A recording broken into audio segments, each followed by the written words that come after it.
तो स्टूडेंट्स, आज का हमारा टॉपिक है एप्लीकेशन ऑफ डेरिवेटिव। जो लोग डेरिवेटिव कर लिया वो लोग समझ रहे हो कि एप्लीकेशन ऑफ डेरिवेटिव से हम लोग क्या कहना चाह रहे हैं। एप्लीकेशन ऑफ डेरिवेटिव का मतलब हो गया डेरिवेटिव का यूज। डेरिवेटिव को हम लोग कहाँ कहाँ यूज करेंगे। तो देखो, डेरिवेटिव्स को हम लोग कई तरह से यूज कर सकते हैं। जैसे फर्स्ट जो है हमारा to find the rate of change of quantities.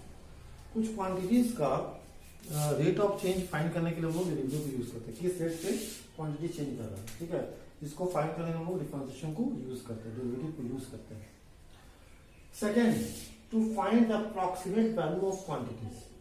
कुछ क्वांटिटीज का अप्रॉक्सीमेट वैल्यू फाइंड करने के लिए हम लोग डेरिवेटिव को यूज करते हैं।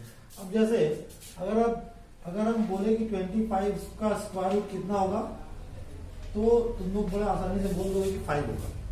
बट अगर हम बोले कि 25.8 का स्क्वायर रूट कितना होगा, 25.8 का, ठीक है, तो ये भी तुम लोग निकाल लोगे, लेकिन तुम लोग बोलोगे कि 5 पॉइंट समथिंग होगा।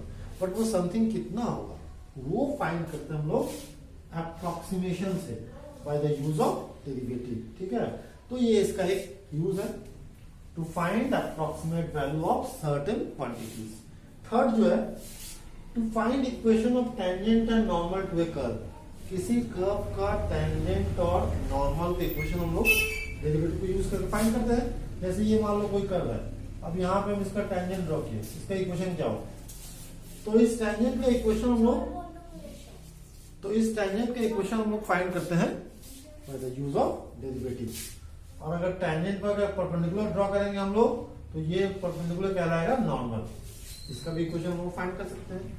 सो ये इसका और एप्लीकेशन हो गया, to find equation of tangent and normal. Next जो है इसका एप्लीकेशन क्या है, to find whether a function is increasing और डिक्रीजिंग। अब देखो, फंक्शन जो है, कुछ फंक्शन इंक्रीजिंग होते हैं, कुछ फंक्शन डिक्रीजिंग होते हैं। Increasing function means, increasing function का मतलब हो गया कि x का वैल्यू बढ़ने के साथ साथ फंक्शन का वैल्यू भी बढ़े, वो होता है इंक्रीजिंग फंक्शन। जैसे ये हो गया इंक्रीजिंग फंक्शन। जैसे जैसे हम लोग x को बढ़ा रहे हैं, वैसे वैसे फंक्शन का वैल्यू भी बढ़ रहा है, ठीक है। So this is increasing function. और डिक्रीजिंग फंक्शन क्या होता है, जैसे जैसे x का वैल्यू हम लोग बढ़ाते हैं, वैसे वैसे फंक्शन का वैल्यू डिक्रीज करता है। तो डिक्रीजिंग फंक्शन कुछ ऐसा होगा, इस तरह का फंक्शन होगा। x को हम बढ़ाएंगे तो फंक्शन का वैल्यू घटेगा, डिक्रीज करेगा, ठीक है। जब x का वैल्यू कम था तो फंक्शन का वैल्यू अधिक था, और जैसे जैसे बढ़ा रहे हैं वैसे वैसे फंक्शन का वैल्यू घट रहा है। सो ये डिक्रीजिंग फंक्शन हो गया। तो डेरिवेटिव का यूज हम लोग ये फाइंड करने के लिए भी करते हैं कि कौन सा फंक्शन इंक्रीजिंग होगा और कौन सा डिक्रीजिंग। तो ये सब हम लोग डिटेल में देखेंगे। अभी हम लोग जस्ट एक ब्रीफ डिस्क्रिप्शन देख रहे हैं कि डेरिवेटिव को हम लोग किस तरह से यूज कर सकते हैं, ठीक है। पांचवा जो इसका एप्लीकेशन है वो है to find maximum and minimum value of a function, and this is very important. किसी फंक्शन का मैक्सिमम या मिनिमम वैल्यू कौन सा होगा या कौन सा पॉइंट होगा, ये हम लोग फाइंड करते हैं यूजिंग डेरिवेटिव। अब देखो, मैक्सिमम वैल्यू क्या हो गया, तो देखो फंक्शन जो है, जैसे ये फंक्शन हो गया, ठीक है। अब इस फंक्शन का इस पॉइंट पे मैक्सिमम वैल्यू होगा, तो ये हम लोग फाइंड करेंगे bye the use of derivative की ये मैक्सिमम वैल्यू पॉइंट कौन सा होगा जहां पे मैक्सिमम वैल्यू होगा, और वो मैक्सिमम वैल्यू कितना होगा। या फिर मिनिमम वैल्यू, फंक्शन का मिनिमम वैल्यू जैसे यहाँ पे लाई करा, तो ये कौन सा पॉइंट होगा और इस पॉइंट पर मिनिमम वैल्यू कितना होगा। तो ये सब हम लोग फाइंड करेंगे यूजिंग डेरिवेटिव।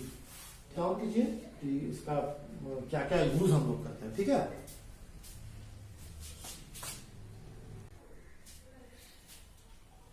तो देखते हैं सबसे पहला वाला जो हमारा टॉपिक है, rate of change of quantities, ठीक है। पहले समझते कि rate of change of quantities है क्या। जैसे एक हम लोग देखते हैं एग्जांपल कैसे समझते हैं। सपोज करो कि एक सर्कल लेते हैं, ठीक है। तो सपोज करते हैं इसका रेडियस है r, ठीक है, इसका रेडियस है r। तो इसका एरिया अब एरिया एक क्वांटिटी है, ठीक है, तो एरिया इसका क्या होगा, तो सर्कल का एरिया हो जाएगा पाई आर स्क्वायर, जैसे कि हम फॉर्मूला जानते हैं किसका एरिया हो जाएगा पाई स्क्वायर, ठीक है। अब देखो कि अगर हम लोग रेडियस में चेंजिंग करते हैं तो ऑब्वियसली इसका एरिया चेंज होगा। अगर रेडियस बढ़ाएंगे तो एरिया बढ़ेगा और रेडियस घटाएंगे तो एरिया घटेगा, ठीक है। कहने का मतलब एरिया जो है वो इसका रेडियस पे डिपेंड करेगा, रेडियस को बढ़ाएंगे तो बढ़ेगा, घटाएंगे तो घटेगा।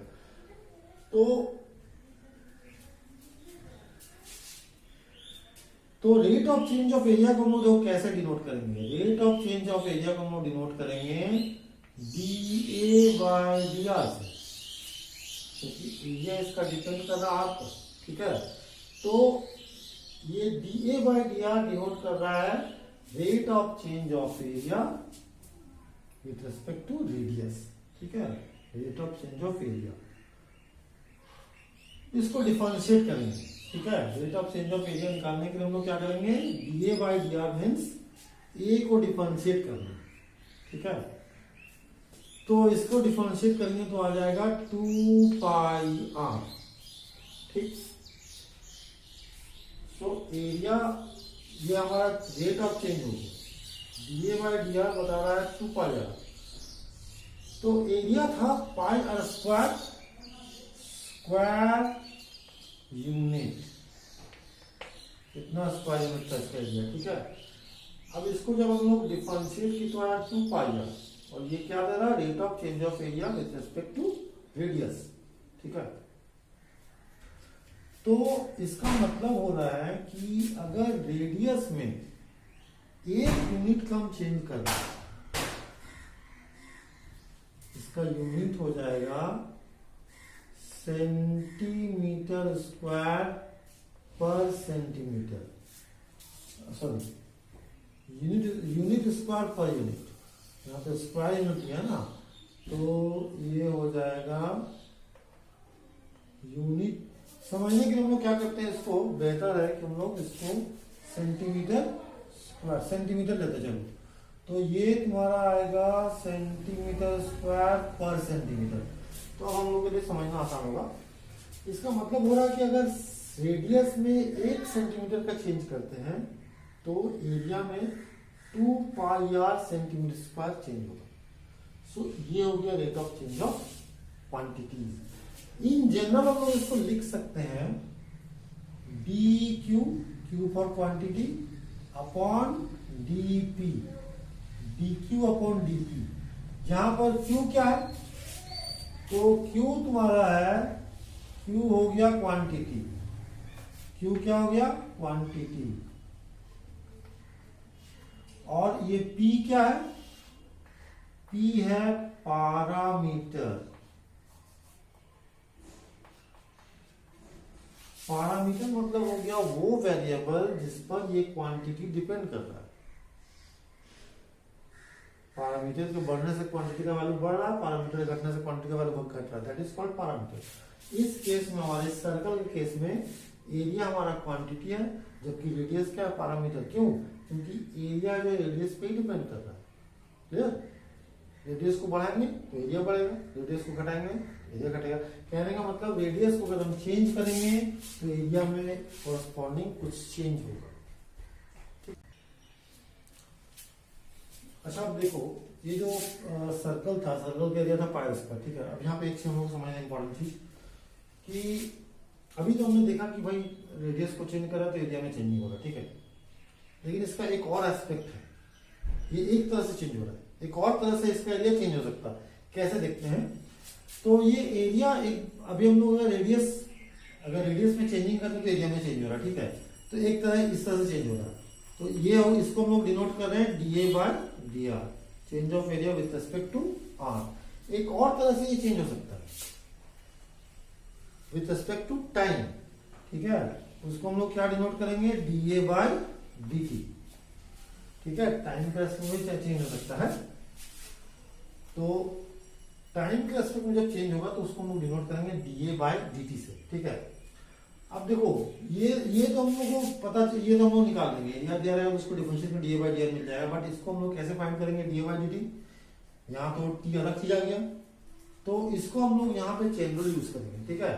D a by d T को हम लोग लिखेंगे इस तरह से, D a by d are, मतलब एरिया डिपेंड कर रहा है रेडियस पे, मतलब रेडियस में चेंज हो रहा है तो एरिया चेंज हो रहा है, और रेडियस कैसे चेंज हो रहा है, रेडियस चेंज हो रहा है विद रेस्पेक्ट टू टाइम, तो रेडियस चेंज होगा with respect to time, d r by d t, ठीक है।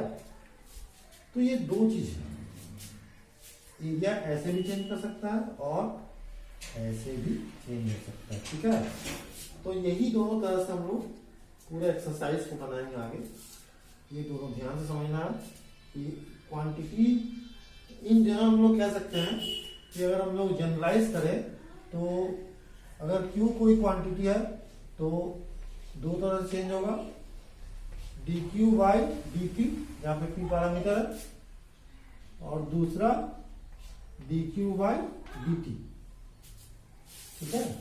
ये दो तरह से चेंजिंग हो सकता है। तो एक क्वेश्चन जिसको समझते हैं, ठीक है, rate of change of area, rate of change of quantities को। क्वेश्चन कह रहा है कि find the rate of change of area of a circle with respect to its radius r when r equal to 5 centimetre, with respect to its radius when r is equal to 5 centimetre. कह रहा है कि हम लोग को एक circle का rate of change of area find करना है with respect to its radius, यहाँ पे दे दिया कि रेडियस के रिस्पेक्ट में चेंज हो रहा है जबकि r is equal to 5 centimetre, ठीक है। तो देखते हैं इसको कैसे बनाएंगे। तो सर्कल का हम लोग जानते हैं एरिया क्या होता है, एरिया इज इक्वल टू हम लोग जानते हैं पाई स्क्वायर, ठीक है। तो इसको हम लोग को रेट ऑफ चेंज ऑफ निकालना है area with respect to radius, तो हम लोग फाइंड करेंगे d a by d are.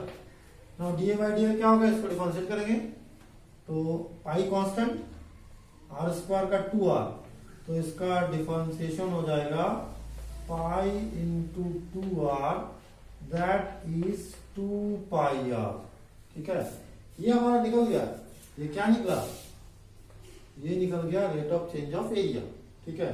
But हम लोग को क्या फाइंड करना है, हम लोग को फाइंड करना है rate of change of area of a circle when r equal to 5। जब बोल दिया कि जब r का वैल्यू एग्जैक्टली 5 होगा तो उसके एरिया में क्या चेंजिंग होगा, ठीक है।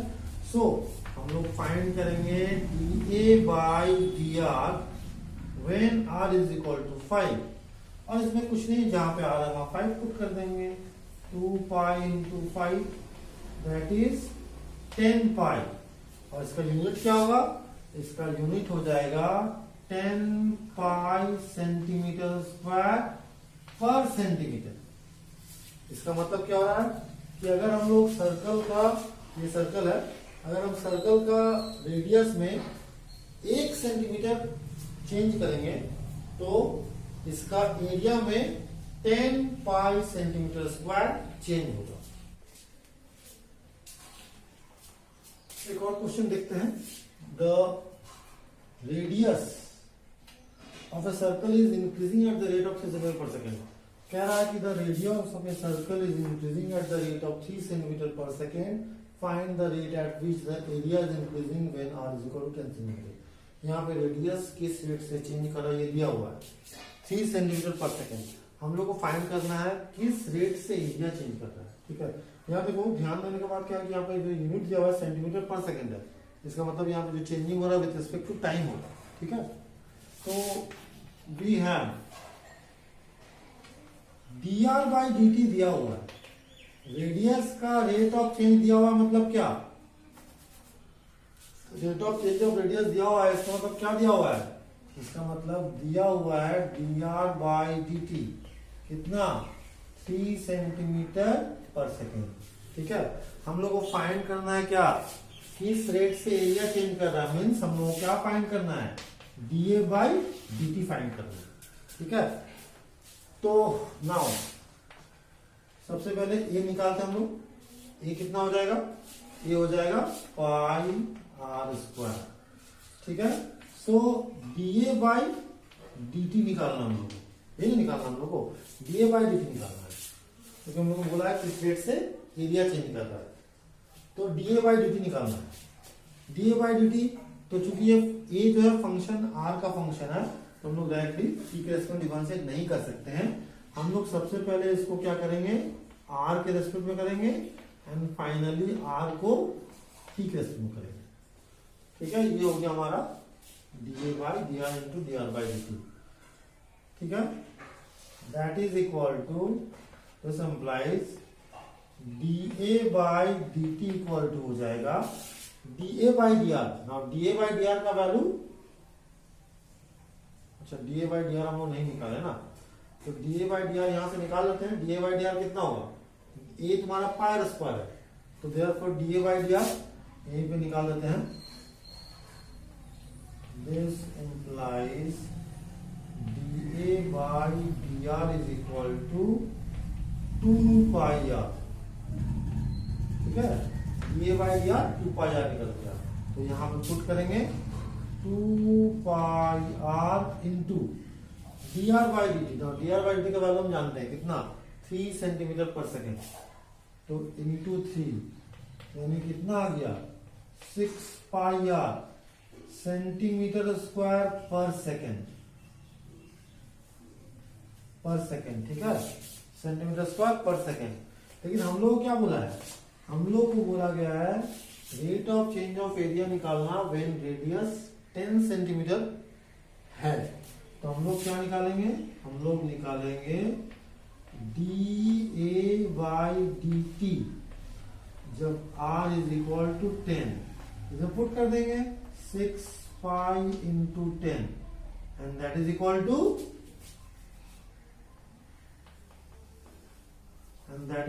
कितना हो जाएगा 60 पाई, और इसका यूनिट क्या हो जाएगा, इसका यूनिट हो जाएगा सेंटीमीटर स्क्वायर पर सेकेंड। ठीक है, सेंटीमीटर स्क्वायर पर सेकेंड।